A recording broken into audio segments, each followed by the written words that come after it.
Greetings, everyone. Welcome to Equiculture Speaks.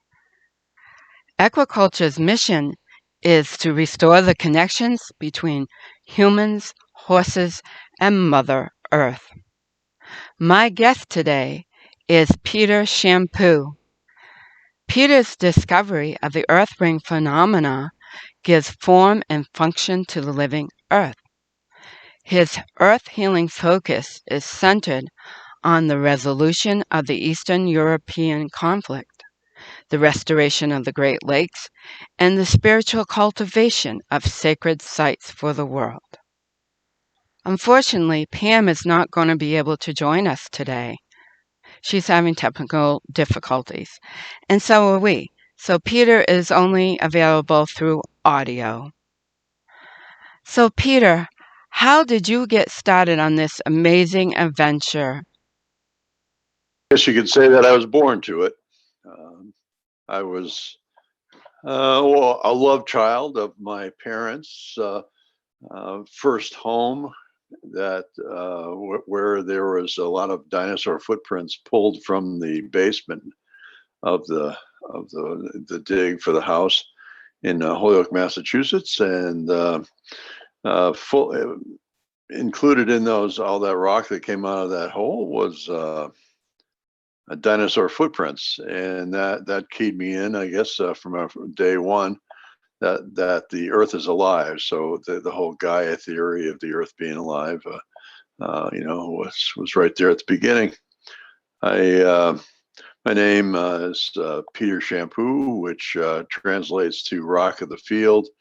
And when I was 18 years old, looking for identity, I looked into rocks in the field and found Stonehenge, and that got me running, and the whole exploration of rock culture. How we I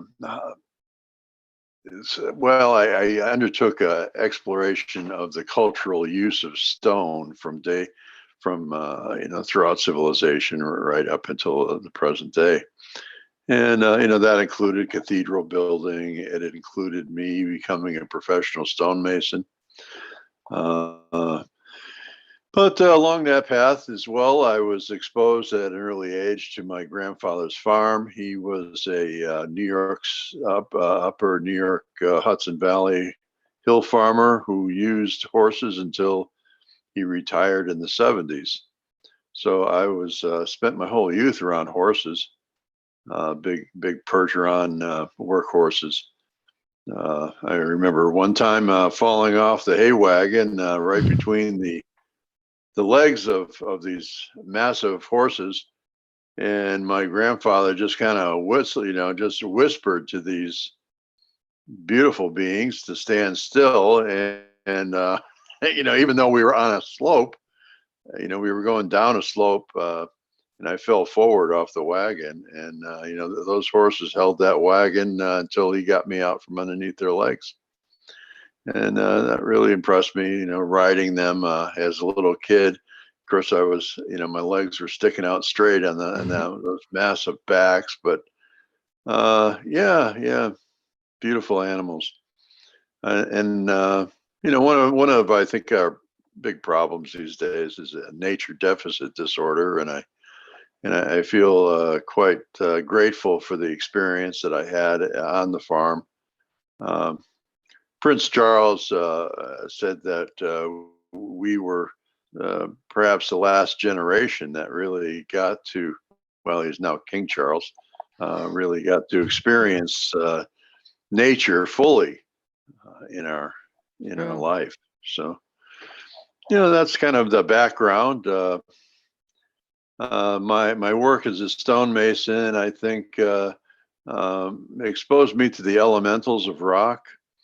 When I split rock open to create, my specialty was to take the rocks that came out of foundations of the dig and turn them into chimneys and such. So I'd have these large boulders to split open and turn into various, keystones or cornerstones and building, wall stone.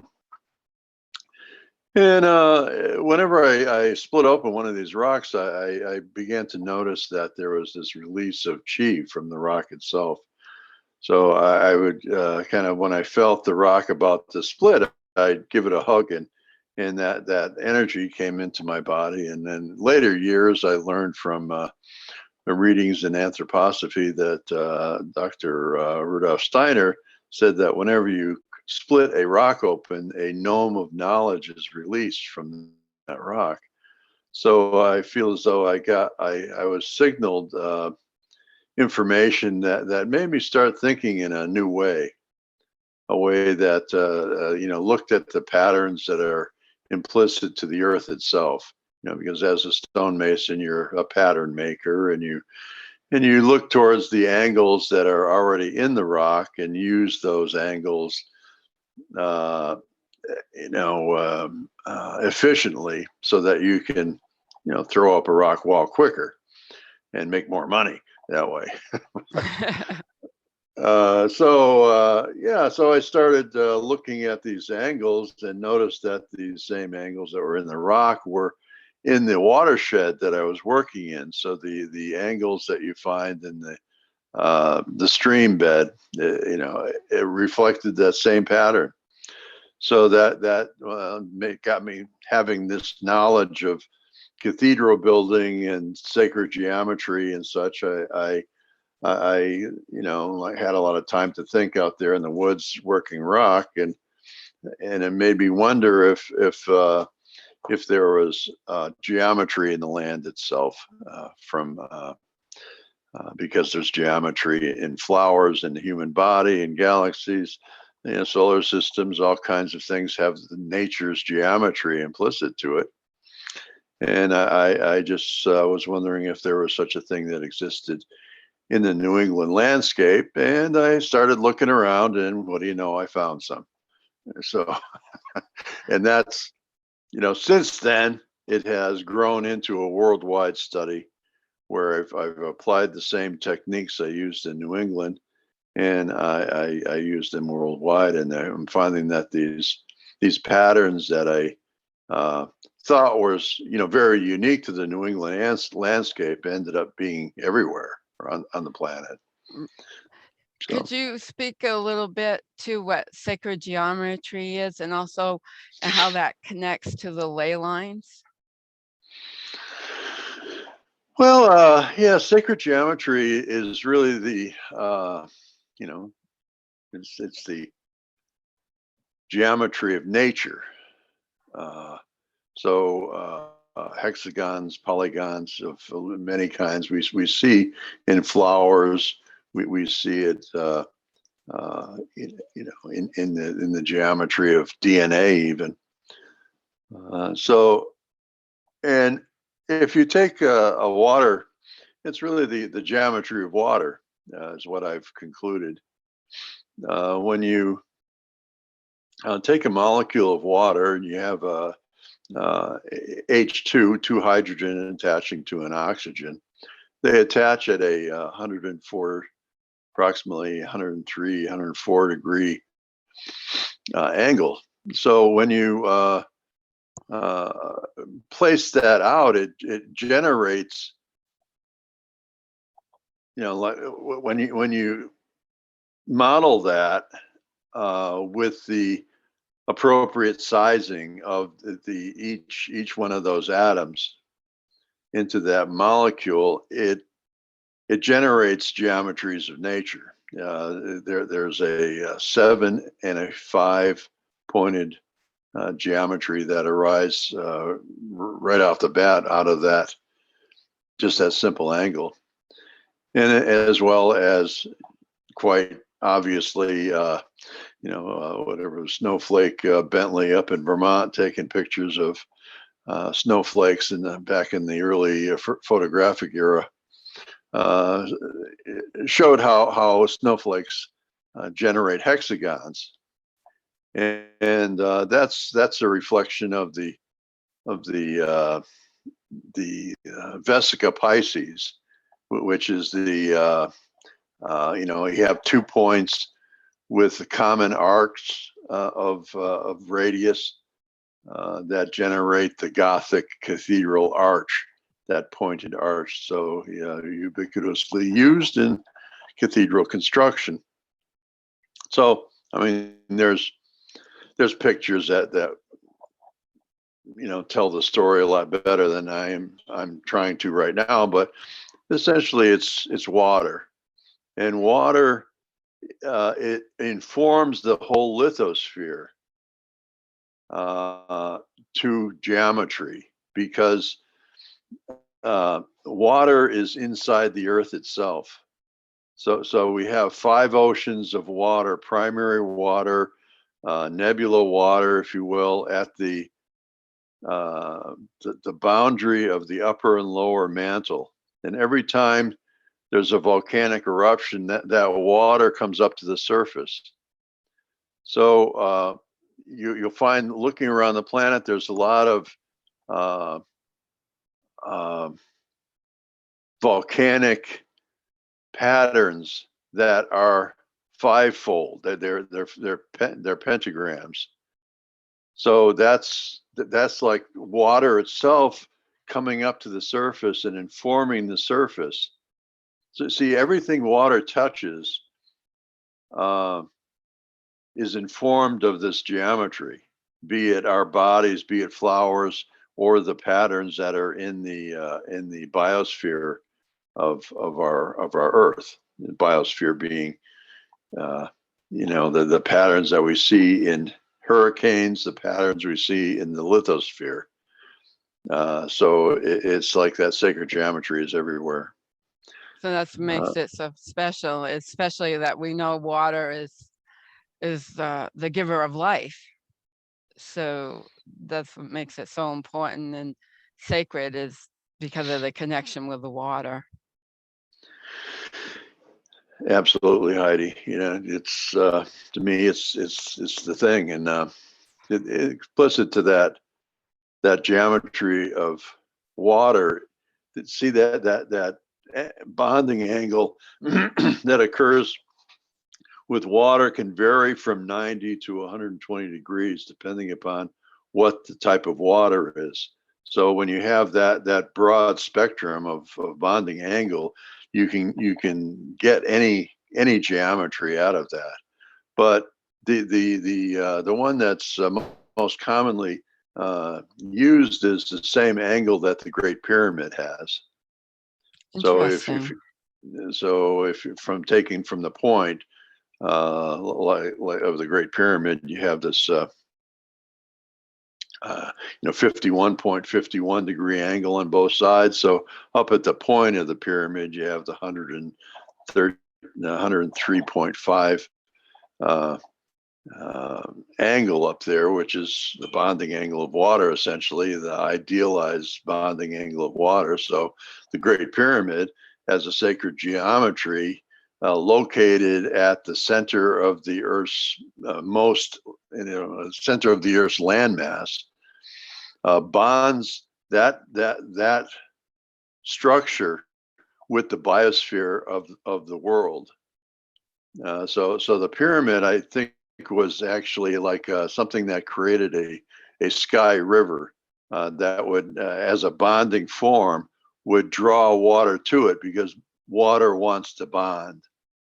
Like out in the nebula, we're in like the third nebula of creation right now with our sun. The sun explodes, it turns into nebula, and then from that explosion, more isotopes are created with each exploding nebula. But one of the primary things that gets generated in nebula is water. Out there in the Orion's Nebula, that we have water that's being generated at 60 oceans a day. Wow, that's amazing. So can we get back to what you discovered in the landscape, then the forms that you noticed in the landscape? Well, the initial form that I found was a triangulation. I mean, really perfect triangulation equilateral triangle of three mountains: Mount Ascutney, Vermont, Mount Washington, New Hampshire, and Mount Mansfield, Vermont. These are three prominent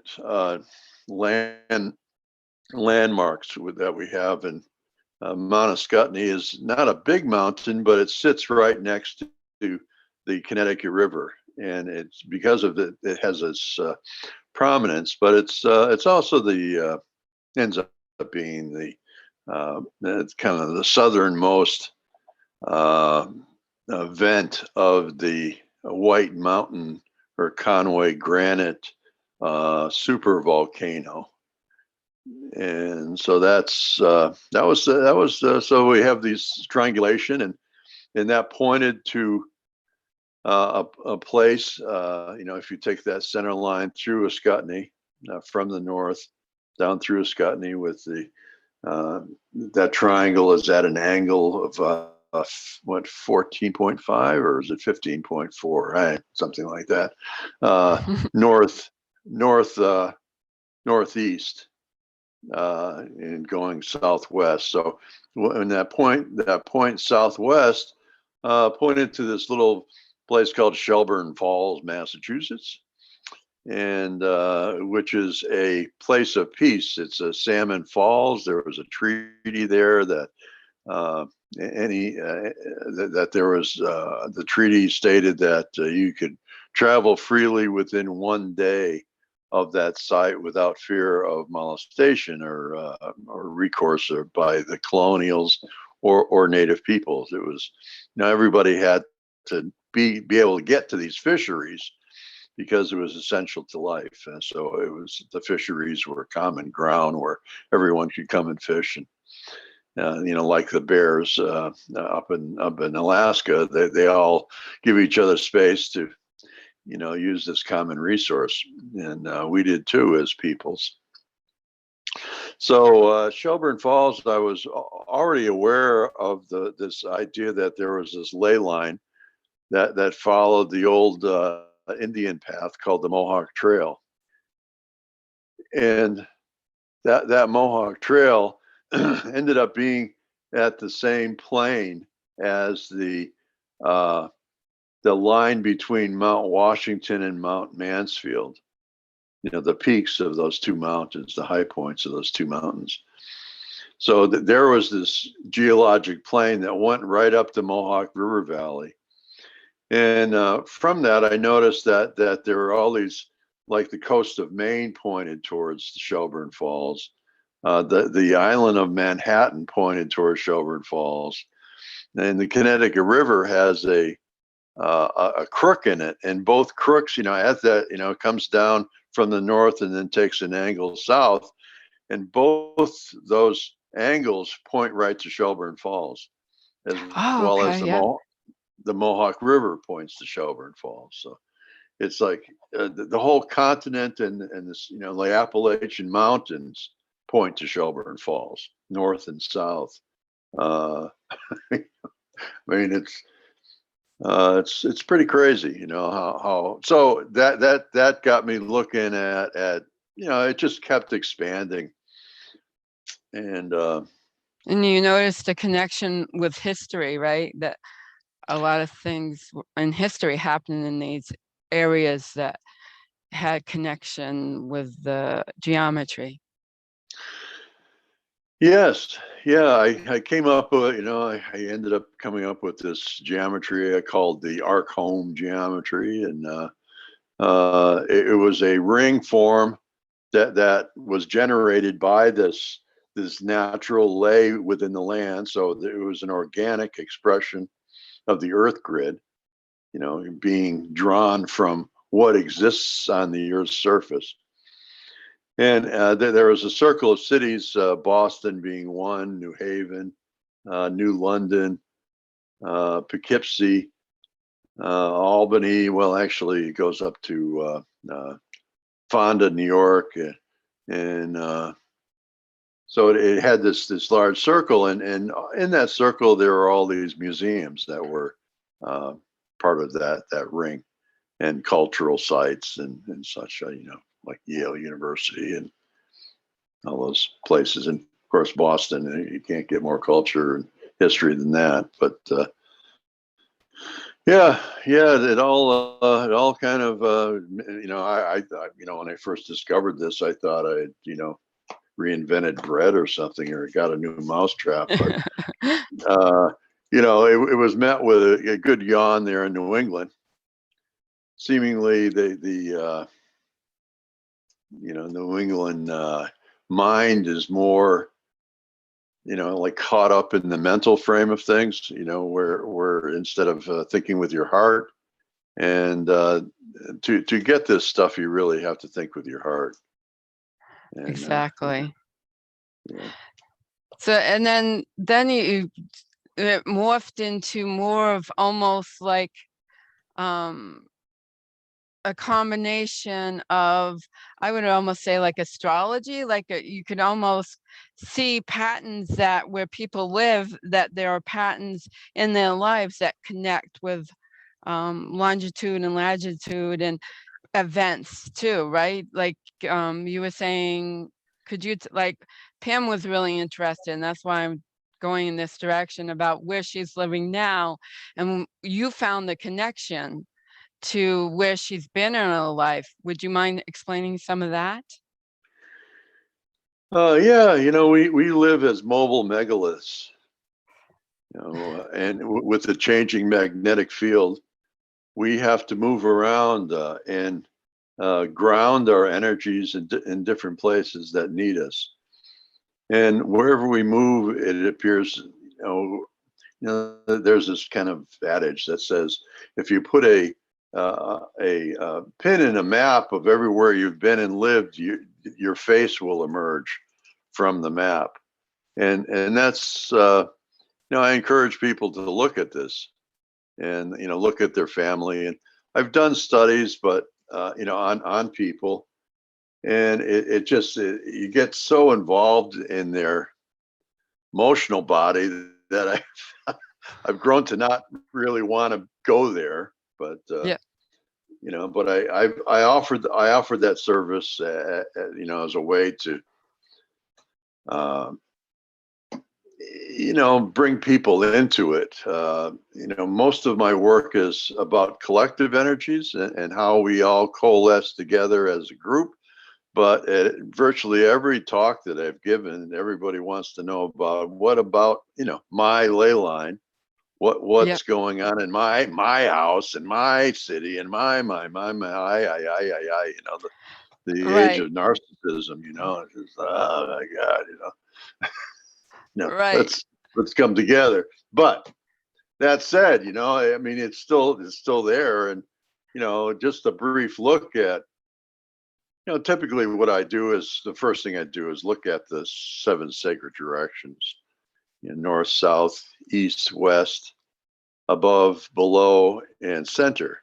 And that tells you a lot about your place, the relationship of place, what's north of you, what's south of you, what's east and west of you. So, Yeah, with me, we're kind of like made in the image and likeness of the planet. Our eyeballs are the same geometry as the planet itself. wow. So, just another story we might get to. It's kind of like another one of those primary natural geometries. But with Pam, who is one of the co-hosts here in the show, I've known Pam for, I don't know, 20, 25 years now. And I'm aware of her history. She lived in South America, outside of Cusco, South America, with some Caro families down there. And I guess I think for extended periods of time, like 5 to 10 years, something like Yeah, that. quite a while. Uh, And she talks openly about it. Yeah. yeah, yeah, and then so I knew about that, and I knew about her work with Arvel Looking Horse, who was the pipe carrier of the white buffalo calf woman pipe. And and where the white buffalo calf woman brought the cultural edicts, if you will, of the Lakota, the seven rights of the Lakota, was to the Mato Tipala, the Bear's Lodge, or AKA Devil's Tower. So, I knew that was part of her life.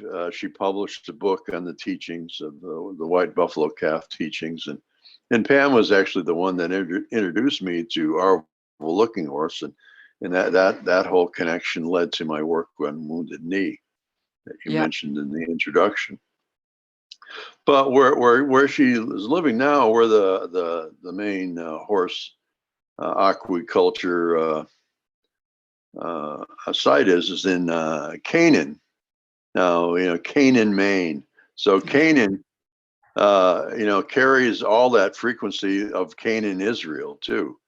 Because Right. there's a name frequency associated with it. So you can really go deep there if you want to.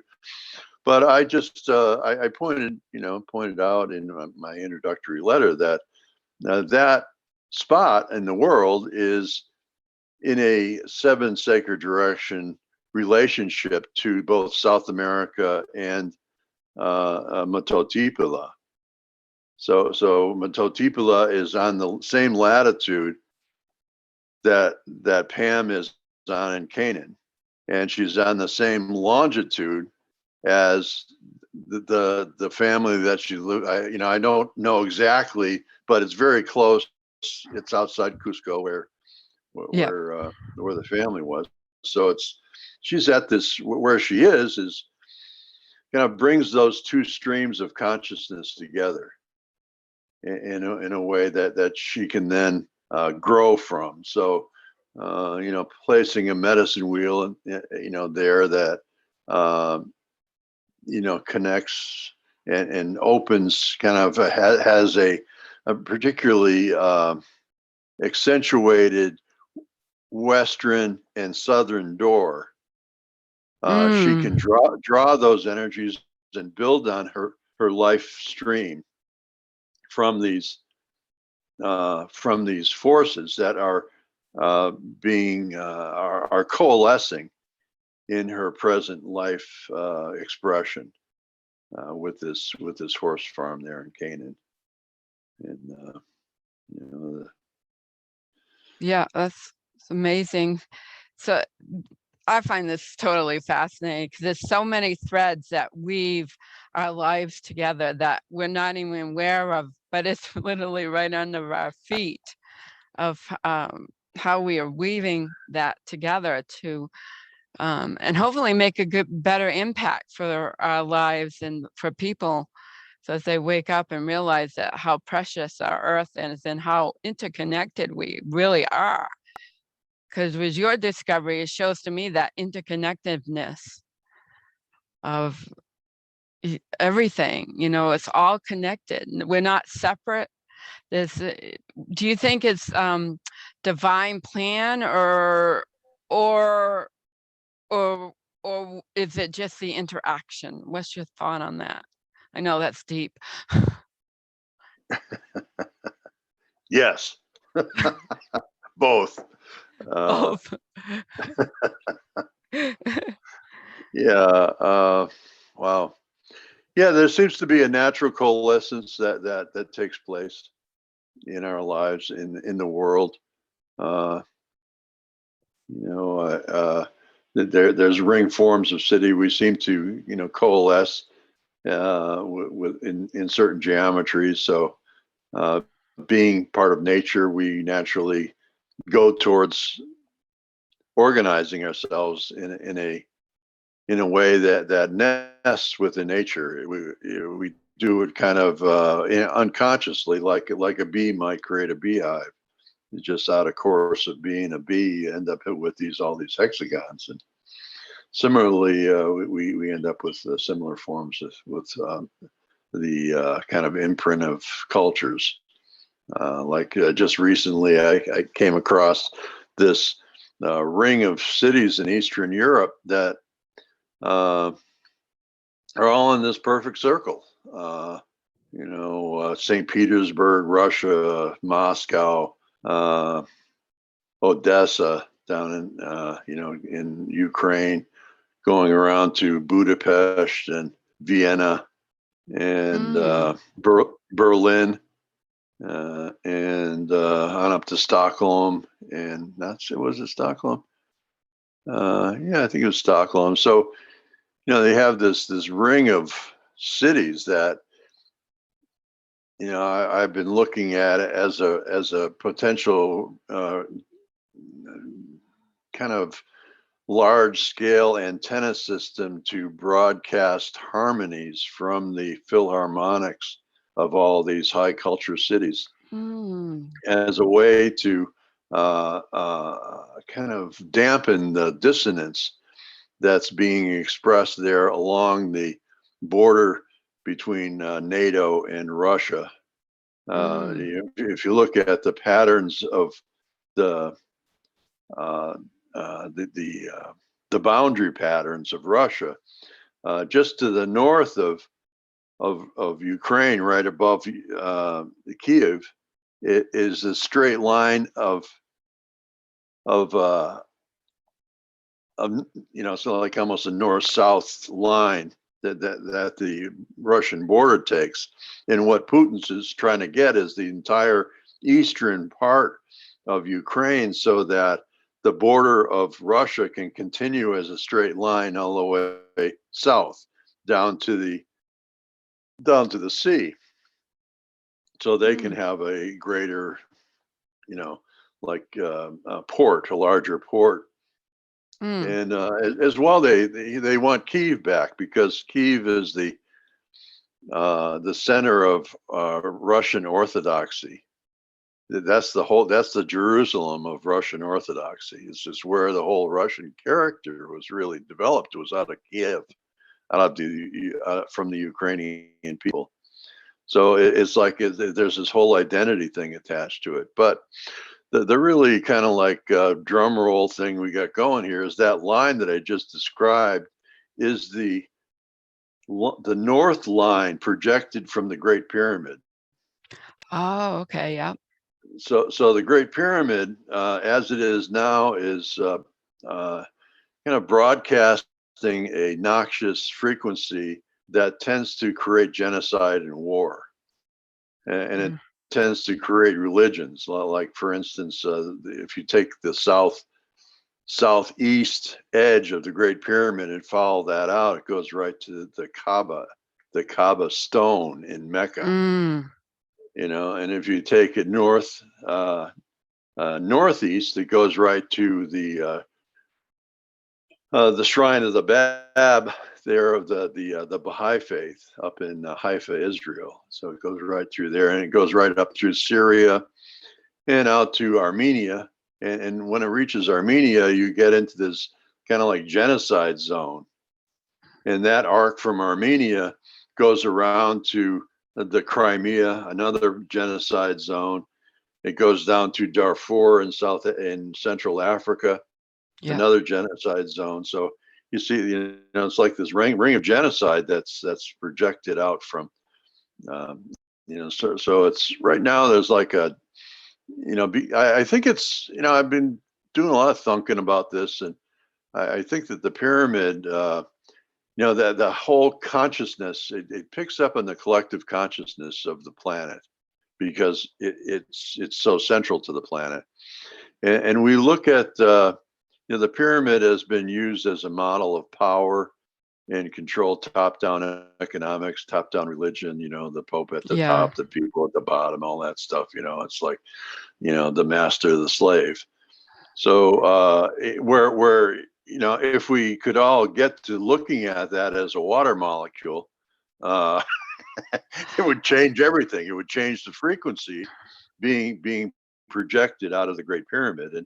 And there's an adage that says, hermetic adage that says, you change the frequency, you change the manifestation of the mass.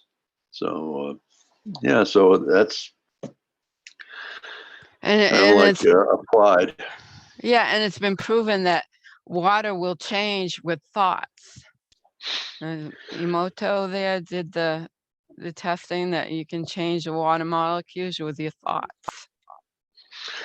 Yeah, that's the principle I'm using to heal the Great Lakes. Right now we have the Great Lakes are in a situation where its waters are so polluted that there's no way that we could actually remediate the waters in a scientific way.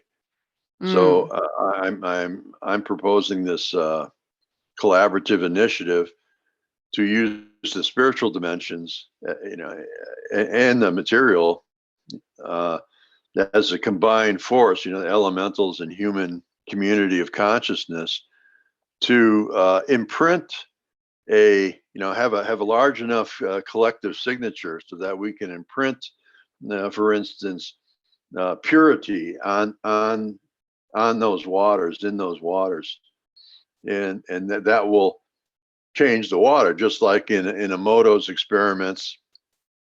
If you put love on just a word for love, Japanese, English, Chinese, anything that has a connotation of love, organizes that water into a coherent state, into a structured state.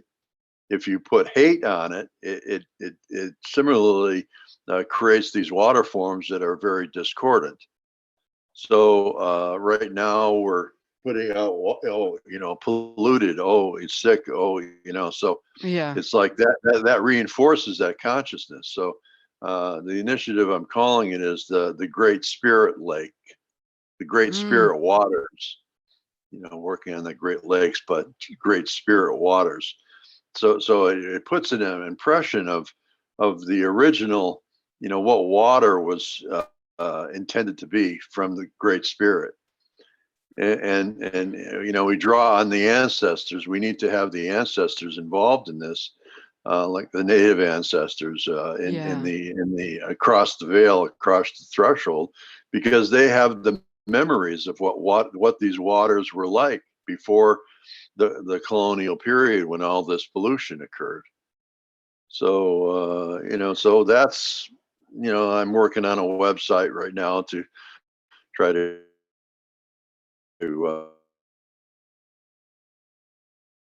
get this out there and help the lakes and bring purity back to the waters. That would be amazing, and I know it can happen, and the I think we need to wake up and realize, because of our interconnectedness, that we're very powerful when our consciousness syncs together. So that's what you're talking about. Absolutely. Yeah. Yeah. It's no, I have a belief in that, and I think it plays out in religion. Like the ability for saints to create miracles has a lot to do with the support of the congregation. Like Yes. if you have 40 million Catholics, all those Catholics form a field that can be utilized in prayer. It's a cumulative prayer field. So that's a good thing about religion, but they need to direct it towards some remediation of the planet. And I hope to have the religious community also involved in this Great Lakes restoration, because Yes. once you restore something the size of water, that brings it into a coherent state and a structured state, that evaporation goes into the biosphere and entrains the rest of the water to do the same thing. It's kind of like using the mystery of Golgotha in the terms of the anthroposophists and Rudolf Steiner, that when the Christ shed his blood on Golgotha, that changed the world because his blood went into the waters of the world. So it's Oh, recognizing that Christ consciousness is everywhere, including the earth. The church and a lot of Christian faiths have kind of done this thing. The world is the devil, Right. We need to change that. It's like Jesus came here to become the Christ, so that we can make the planet holy. So, Yes. and it's not a transcendent thing. It's a here thing. It's like Jesus came to us. It's like to try to redeem the world. And all we're talking about is preparing for death and being with Jesus after death, and this type of thing. But leaving behind, well, I mean, it's very convenient. If the world is the devil, we don't mind polluting it. Right. It gives it, but we lose this planet. We lose the ability to. Uh, we lose a place for soul development. This Yes. is I mean, you can't develop as a soul in heaven. You're just kind of stuck with what you got, and it's like, well, you got to go through this material plane and develop spiritual tools and gifts in order to go on as a soul and keep growing as a soul. And if we just come here and live entirely in a material sense, we return to heaven or return to the afterlife without any of the skills that we need to navigate those spiritual dimensions. And there's this incredible frustration within the soul because of that lashes out at the world, the material expression of the world, and that's where we get wars. These frustrated souls that are deprived of spirit. They want to destroy the world. Wow. It's just, this is another kind of Steiner Yep. perspective so. So, what to you was so to kind of wrap up? What to you was your biggest discovery with the Earth rings? Now, the biggest discovery is that all these vortexes, earth energies that we speak of, the circular forms, Stonehenge, the patterns of hurricanes, the human eye, are all reflective. The galaxy, our gamma ray emissions, DNA, Yeah. all of this has this signature, which is based on the geometry of 9. So, if you will, I call these things earth rings. And the interior of the planet has an inner core and outer core, upper and lower mantle, and lithosphere. And if you take a 9-pointed geometry, and start it anywhere on the planet, if you connect one line to the next line, to one point to the next point to the next point, you end up with the Earth's crust, which is the same size as Venus. Okay. Wow. And if you take every third line, you end up with 3 triangles, if you will, and that frames, the inner form that those 3 triangles generate is the same size as the outer core. And that outer core is the same size as, I'm sorry, Yep. that outer core is the same size as Mars. So it appears as though that this is some kind of like field of gravity that tends to inform planets and the patterns of solar systems and galaxies and such, because they all adhere to the same geometry. So that same projection like comes up into the surface. So a lot of these earth rings that I'm discovering, for instance, one like prime example is the Bermuda Triangle earth ring. Yes. Yeah. So you got a triangulation between Bermuda, Miami, and San Juan, Puerto Rico, which generates a circle. It's an equilateral triangle, and that size of that is the same as the Earth's inner core. So that the Wow. most prominent Earth ring that is on the surface is this same sizing as the Earth's inner core. It shows up on the coast of in the ring pattern of China. It shows up in the ring pattern of the sacred mountains of the West, centered on the Grand Tetons. So all this and this pattern that I describe is the same pattern that you find in an Earth energy vortex. So you're out there dowsing like the mystery spots that we know of, through tourist traps and such around America. They all have these Earth energy vortexes there that you can douse out, and they all have the same signature shape, which seems to be like the Earth itself projecting its energy field out onto the surface. So when we go to these places, we're connecting with the surface energy field of the interior of the planet. And when we go there, we're operating, we're visioning and seeing the world through our eyes, which have the same geometry as what I just described as well, with our iris being the outer core geometry, and the white being the mantle of and the film over our eyes being the lithosphere of the planet. So that's just it's everywhere. And so the Enneagram is something that's Opinski and Gurdjieff and